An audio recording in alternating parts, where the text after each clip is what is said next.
Hello and welcome to Heal Podcast. I'm a trauma psychotherapist and your host, Lucie Ritchie. I'm very excited for our guest today. We are interviewing Dr. Leslie Korn. Dr. Korn is a Harvard Medical School trained traumatologist who specializes in mental health nutrition and integrative approaches to treating mind and body. Her work centers on the intersection of trauma, cognition, and chronic physical illness. Dr. Korn's life and career have taken her to both Harvard and to the jungle of Mexico, with many stops in between. She states that she has been a rebel from the start, always questioning authority and seeking to do meaningful work for humanity. And her desire to heal others serendipitously brought her to deeply healing herself first.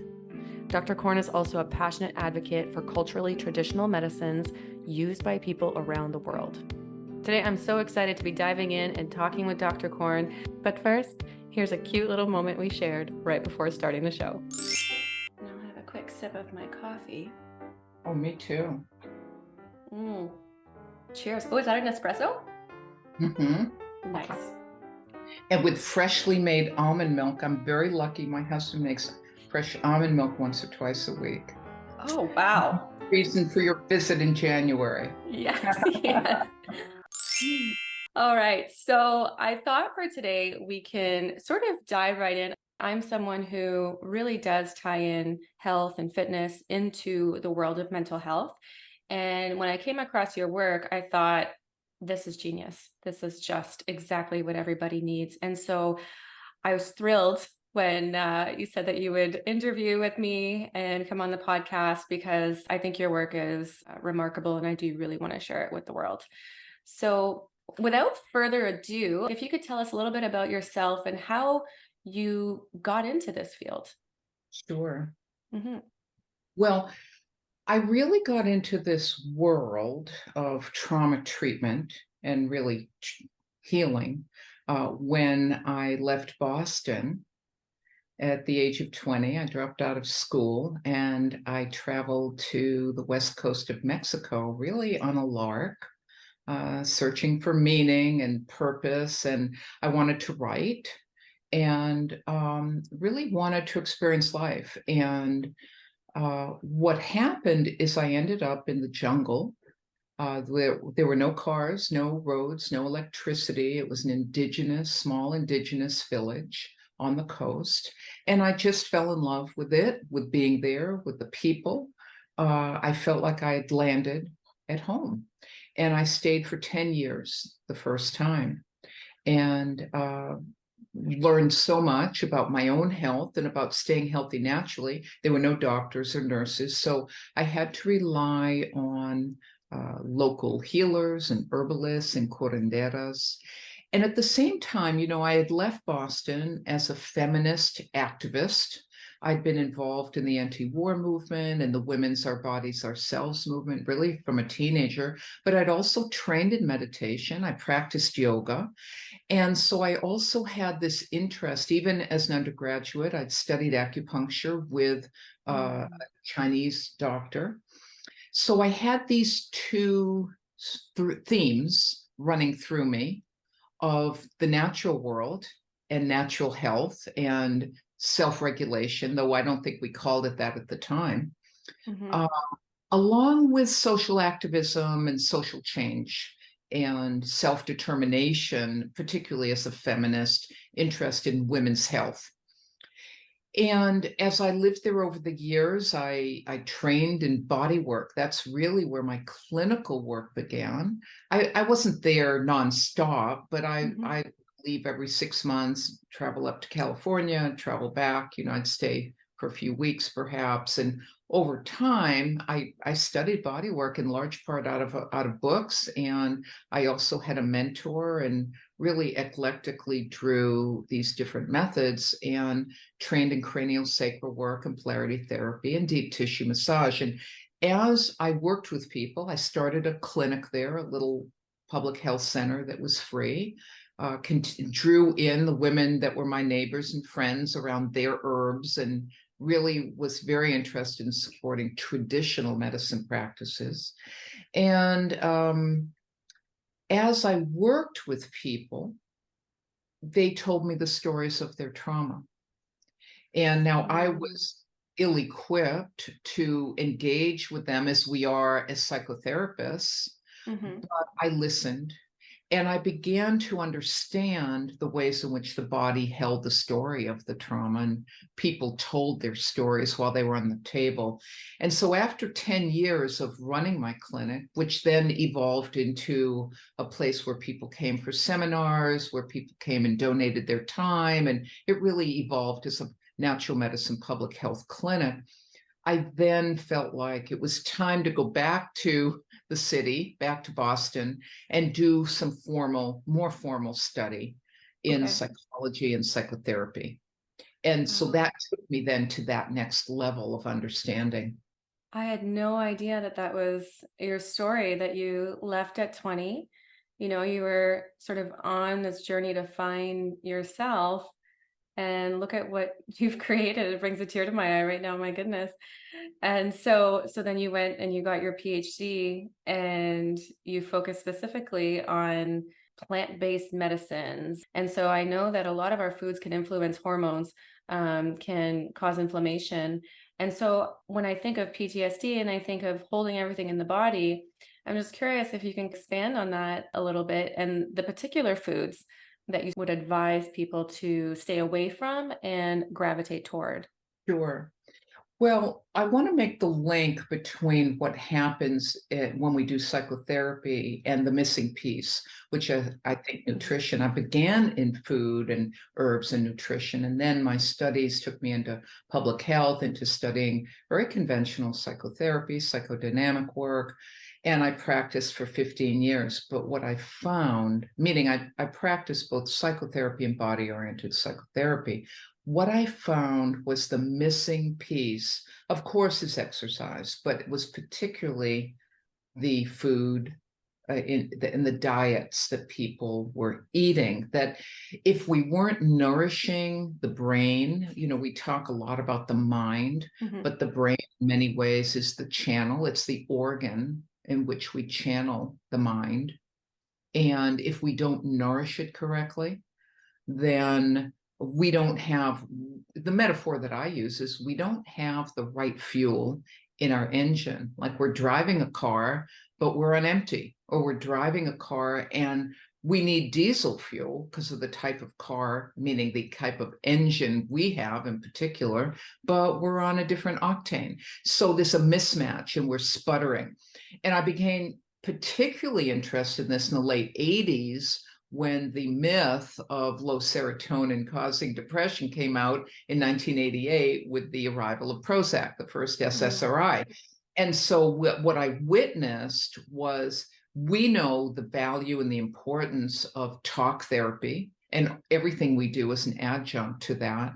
But what began happening is that people were shifted out of the process of self-awareness and revelation and putting the pieces together Mhm. into what we have now, which is an epidemic of psychotropic prescription and prescribing, as though giving a pill or two or three or four really is going to nourish the brain. So I became very passionate about nutrition Mhm. and the role of nutrition being very individual to each person. And I think that is what you also recognize in this concept of the rainbow blueprint, that there's no one right diet for everyone.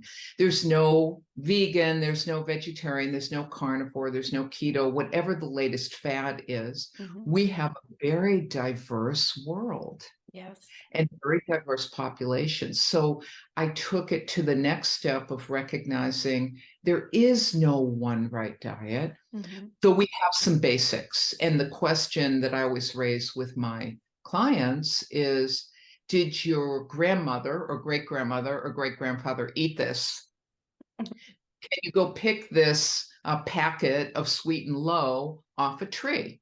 What is it that Mother Nature has given us as human animals to nourish our brains and our bodies and our mind? Mhm. And what is industrialized food giving us? And let's make a choice. So I begin with people around, let's return to nature, because that's what happens in trauma. It throws us off our natural rhythms. Mhm. It throws us off our ability to nourish ourselves, not just emotionally and self-regulate, but even, can I prepare a meal? Can I make a delicious drink for myself? Or am I grabbing something of fast food? Mhm. So that's where I begin with people to try to help them understand getting off what's called the SAD diet, the standard American diet. S, Uh-huh. because it makes you sad. It does. It does. Even I notice, and I work out regularly. I eat really, I call it clean, but I notice if I'm having something that is industrialized, I notice that my mood shifts, and I notice that I don't have the same resilience that I would have if I ate better. And better for me is cleaner foods that don't impact, example, hormones and things like that. And so I just want to go back 1 second, just for those who are listening who may not be familiar with the difference between brain and mind. Do you mind? Do you mind kind of explaining it, how you view the differences of the two? Well, I think our brain is our organ, and I'm not a consciousness expert except through personal consciousness exploration. But I think we have to consider our brain. In some ways, our brain is the car, and our Yeah, consciousness is the driver. That's us. yeah. We drive the car. The car is there to serve us, to move us along. So we have to feed the brain. We have to give it the right amount of gas. We've got to lube it, and we've got to cleanse it. So there is our lubrication with our fats, our good quality fats. We have to cleanse it. We clean out the oil filter, just like we need to clean our liver out. So there's Mhm. lots of ways we can have fun with that metaphor. I love your use of the word resilience, because we talk about building emotional resilience, but this part of it also asserts that we need to build biological resilience, Ooh, because trauma tramples on our biology. yeah. Trauma tramples on our biological resilience. And you've mentioned hormones and eating clean. And I think the main thing that happens when we don't eat clean is that it just triggers a whole cascade of hormonal effects and what are called excitotoxins in the brain, where the nerve endings and the neurons are very unhappy with being exposed to these artificial flavors or uh, really technologically created foods rather than nature's foods. And that's so much of what we see, particularly with people who are already challenged by trauma, Mhm. already challenged hormonally with cortisol or excess estrogen that can drive endometriosis, which is occurs at a higher rate among trauma survivors, Mhm. PMS. So it's all this cascade. And my approach is twofold. One is reduce the exposure that's causing the problem and strengthen our capacity to cope with the exposures, because they're inevitable. But that way you reduce the burden and you strengthen that capacity to cope with what's out there. Yes. You mentioned a little bit earlier, there is no one diet, there is no one way that everybody should be eating. And then you follow that up by saying that there are basics. So if you were to sort of maybe list a few of those, what would that look like? Yes, I think there are basics we can all agree to. I think one of our biggest culprits is refined foods, like refined sugar and Mhm. refined flour. And so I think there are very few absolutes, but I think most people will do much better if they can give up sugar, Okay. give up refined flour. That doesn't mean that you can't enjoy an occasional cake at a birthday party. There's a theory that if we do everything, like if we eat clean 80 or 90% of the time, we can tolerate a little bit of debauchery. Yeah. That's not what throws us over the edge. It's the 80 or 90% of the fast food. And what I ask people to do is think about nourishment, because I think In trauma, we consider the concept of personal dissociativity, but I think we have a social dissociation where we're always plying people with the myth that there's no relationship between what they eat and how they feel emotionally and mentally and physically. So Mm-hmm. that's the first thing we have to overcome, is paying attention to, I feel this way when I eat this way. That's the first piece of becoming self-aware. Mm-hmm. So I think besides sugar and refined flour, the other really easy fix to make in our diets is eating really healthy fats, Yeah. getting rid of the poor quality fats, because those drive inflammatory process in the body, which drives pain and depression and anxiety, even bipolar, which is a misdiagnosis of what really is PTSD or complex trauma. Mm-hmm. So, want to think about reducing our exposure to the things that cause us to burn inside, that create a fire of inflammation, because that affects our brain as well as the rest of our body. And from your own work that it leads to a cascade of effects, that I've got a headache, I've got pain because I've got inflammatory process. Now I'm going to take a pill, like an NSAID, a non-steroidal anti-inflammatory, and that has its own problem with my liver and my stomach. Yeah.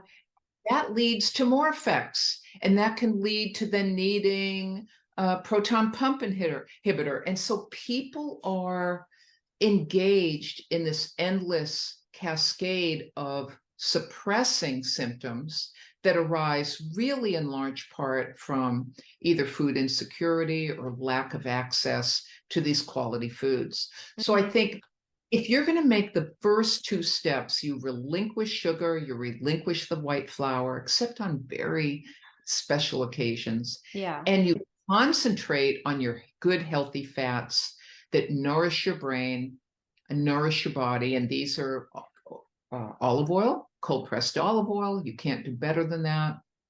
Even coconut oil, a little bit of cold pressed sesame oil is fine, even some ghee or raw butter. Mm. That's where I'd focus my attention in lubricating the brain and the neurons, and get rid of the canola oil and the safflower and the corn and the all that. All of those things. Yeah. A lot of what I'm hearing is there's this cycle that happens. It's like I'm feeling sad, maybe, right? So maybe eat a cheeseburger, and sometimes can cascade into alcohol. Maybe they're feeling like they've gained some weight, or they feel like there's so much yo-yo in their emotions, and then they reach for another external solution, band-aid solution. I do air quotes for those who are listening. And so how do you see alcohol playing a role in this? Well, you've really identified an important aspect of this, which is self medication. And the experience of trauma is so disruptive to the ability to self regulate. We seek ways to do that. And that's our whole field of addictions. What we think of as addictive behavior is really the need to self-regulate gone awry, meaning we seek something to calm our anxiety, hence alcohol. But it ends up being a depressant. We seek food like a cheeseburger Mhm. to calm our nerves, let's say. Now, there's nothing intrinsically wrong with a cheeseburger. I would suggest that rather than get your cheeseburger at McDonald's or Wendy's or wherever, that you say, I feel like a cheeseburger. You listen to your gut. You're craving animal protein. You're craving all of what's in it. And you say, I'm going to get some grass-fed ground beef at the farmer's market. I'm going to get a whole wheat roll if you're not allergic or sensitive to gluten, or if you are, you get a gluten-free bun, and you put together this delicious meal for yourself. So it's not always about what it is, it's about improving the quality of the Yeah. food that you're eating, so that you don't feel like you're depriving yourself, because you can't sustain a life that's filled with deprivation. Yeah. So I think there are a lot of ways to work with this. Alcohol is a self-medicating tool that people use, except it's gone awry. So when I'm working with people with alcohol, and by the way, alcohol converts to pure sugar. Yeah. So what happens when people drink a lot of alcohol, they become addicted to the alcohol in large part because of the sugar. This is why when we work with people in recovery, we still have to help people get off the sugar addiction. And what do we see, let's say at AA and 12 step, we see pastries and coffee laid out there. This is the failure of most of our alcohol treatment that doesn't incorporate nutrition, because Wow. when they're serving tapioca pudding and jello and peas and gravy, we're still feeding the physical addiction. So our greatest success with treating PTSD, and alcohol use disorder occurs at 70+% with PTSD. They go hand Yeah. in hand. And we treat them together. They have to be treated together, but Yeah. we have to incorporate healthy foods and recognize the challenge of the sugar cravings. And when I'm working with people, I have what I call in my book, The Rainbow Blueprint, and also Rhythms of Recovery, the book on new book on trauma, the principle of substitutions. You ask yourself, what am I craving? And then you find a healthy substitute for, let's say, the alcohol or the cheeseburger. You say to yourself, I need something, because this is what people who are addicted have such a hard time identifying, is what is it I need and how can I fulfill that need, or who do I look to help me do that? Mm-hmm. And in the case of diet and nutrition, we're looking for something, whether it's fats, carbs, or protein, to alter our mood. And so when I'm working with alcohol recovery, I've got this wonderful drink called the Carrot Jubilee, rich in natural sugars, rich in carrot juice, healing for the liver, rich in apple juice, very healing for the liver, and rich in beet juice, the most healing plant on earth for the liver. So we're healing the liver, but we're also saying, let's give you healthy sugar as we wean you off this refined sugar addiction of alcohol. And that's just really the first step. We go to things like collagen and bone broths and vegetable broths, because people often can't digest very well after alcohol use disorder. So we target what it is people need and do it individually, do it Yeah, personally. you're blowing my mind right now, because alcohol does turn into sugar, which, I was aware, but I never really connected the dots that it could also very much be a sugar addiction. And you explained that so, so well. And so you have another book out. Yes, I both came out in June, by the way. One's the Rainbow Blueprint, which I wrote to accompany my certification courses in particular, but it's a standalone book on integrative medicine and nutrition for mental health. My book on trauma, which is really one of my favorite books, is all about the treatment of trauma using integrative medicine and natural medicine, and drawing the connection between the mind and the body in treatment, and covering nutrition and herbal medicine and detox, but in the context of complex trauma Mhm. treatment. So it's really designed for the therapist in particular, but many people find it useful. Wonderful, wonderful. Where can people find you? I know you do some courses with, is it PESI? Yes, I do teach with PESI. I do some on-site retreats. We've got a retreat coming up in Sedona in, I want to say October.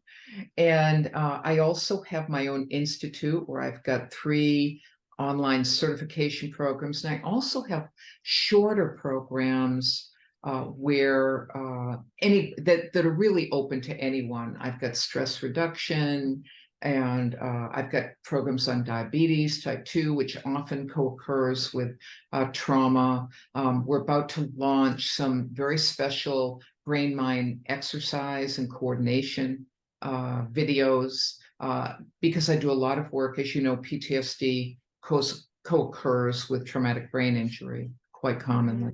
Mm-hmm. So people can find me online at Dr. Leslie Korn, and I've got lots of blogs and recipes, and I've got 10 books out now, some of which are filled with recipes, and some are how-to, and some just go at your own pace. And then I've got a clinical practice where I work with people uh, who are primarily, not only, but primarily have trauma backgrounds, Mm-hmm. who want to understand how to go the next step in their own health. Many of them want to get off medication. Mm-hmm. And so I do a lot of that. I've got a 3-hour course on tapering, by the way, and meaning tapering medication. So I do a lot of work with women of all ages, and also a lot of parents with children. I see a lot of misdiagnosis Yes. of children under stress or children who've been exposed. We've got ODD and ADHD and bipolar, I think, are three most specious diagnostic categories that are often really what we find at the root is dysregulation of the nervous system and of the circadian rhythm. So I do a lot of work to keep kids off meds, or at least help them get off meds. So I do a lot of work supporting parents. So it's very Yes. eclectic and creative.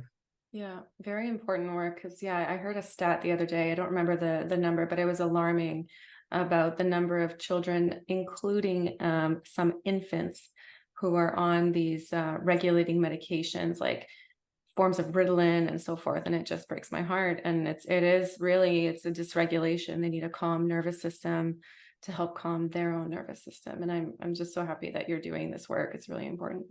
Yeah, well, thank you. I agree with you. It breaks my heart too. And I think when we look back on this time period, hopefully it'll be over at some point.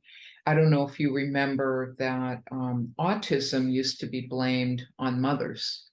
It was the leading theory in the 1960s. Mothers were called refrigerator mothers because the theory at the time and then the treatment was that women were cold. That's why they were called refrigerator mothers. And that's what led to autism.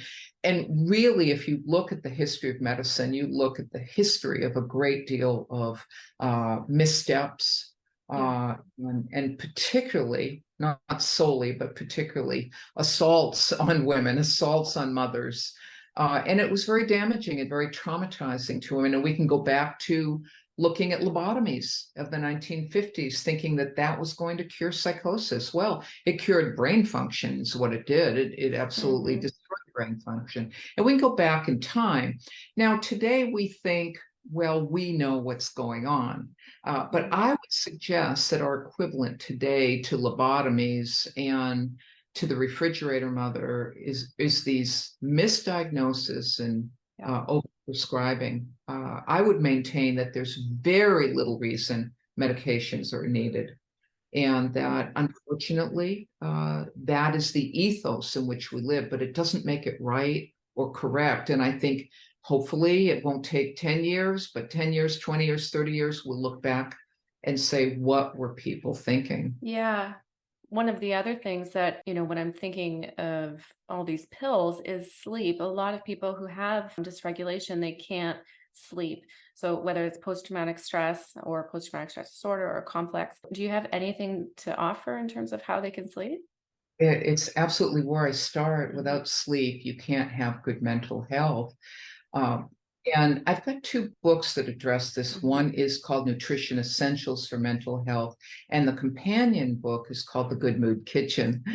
And I begin with sleep. And there are a lot of ways that we can work with sleep, not just sleep hygiene, which is the basics, but we know that sleep is disrupted in trauma because of what you mentioned earlier, hormones, because cortisol disrupts sleep. And Mhm. so in my practice, we measure cortisol levels so that we understand where the balance is and what the rhythm is of the excretion or secretion of that hormone. But we also look at where there's a deficit of nutrients. For example, magnesium is essential for a good night's sleep, and most people are deficient in magnesium. So I recommend a particular magnesium for sleep called magnesium threonate. It crosses the blood-brain barrier and it helps you sleep better. We also use lithium, the mineral lithium, not the medication lithium. Yeah. Lithium was discovered and it's used as a medication because it was first understood and used and discovered worldwide as a mineral that helps you relax and feel balanced. And it balances your circadian rhythm, which means normally we should be getting up when the sun comes up and going to sleep when the sun goes down. Now, our modern lives, we don't do this. We counteract that. But basically, we're acting as though our bodies are not our biology, that we're trying to attune to nature. We need to approximate that. And so one of the reasons we give lithium, the carbonate, the pharmaceutical, to people with bipolar is because in bipolar disorder, as you know, that clock is off. That clock, people go to sleep at 3 or 4 a.m. and they wake up at noon. Their clock is totally off kilter. And lithium is theorized to help balance out that clock. However, as you know, lithium pharmaceutical has pretty challenging side effects. But the lithium pharmaceutical really came about, as many pharmaceuticals do, from the knowledge of indigenous peoples of the exposure and drinking lithium-rich waters. And we know you have lithium-rich waters up in Canada. We do here in the United States and in Mexico and around the world. You can read research on people who drink water that's rich in this mineral. There's no domestic violence, there's no anger, there's no depression, there's no road rage in those communities because lithium really nourishes the brain. So we know that lithium, magnesium, essential fatty acids, not eating the stimulant foods like the refined, the pro-inflammatory foods.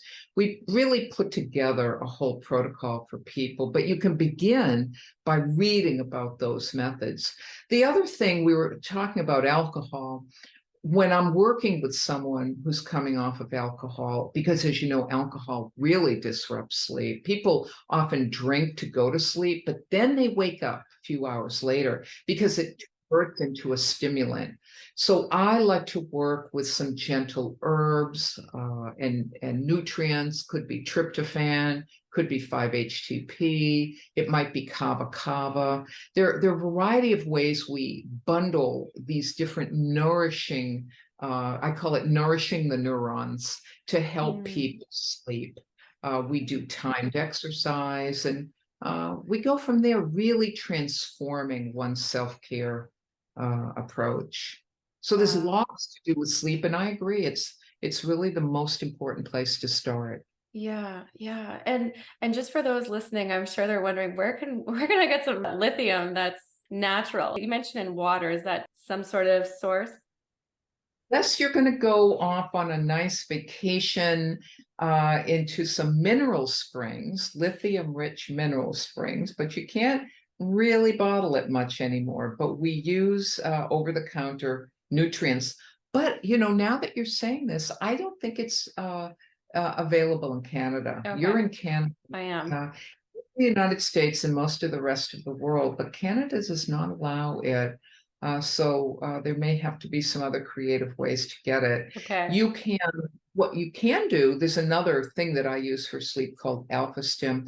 People can go to my health store. If you go onto my website, I've got a health store of my favorite products. A very simple intervention is wearing blue light blocking glasses, where even though we're not going to sleep, none of us are going to go to sleep when it gets dark. We just have a modern life.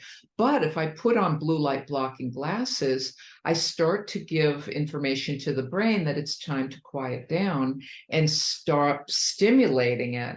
And so I always have my clients and my children clients put on these glasses, and then they start to get sleepy. So there's aromas that will help you get sleepy, like lavender, lithium, which you get through my through some of my accounts when people are clients, but you can research it, but you'd have to do it on a trip somewhere outside of Canada to access it. Yes, yes. But you know what? The first thing is knowing, and you've shared so much with us. And I'm just so happy that we were able to connect and pick your brain and get all this wonderful information.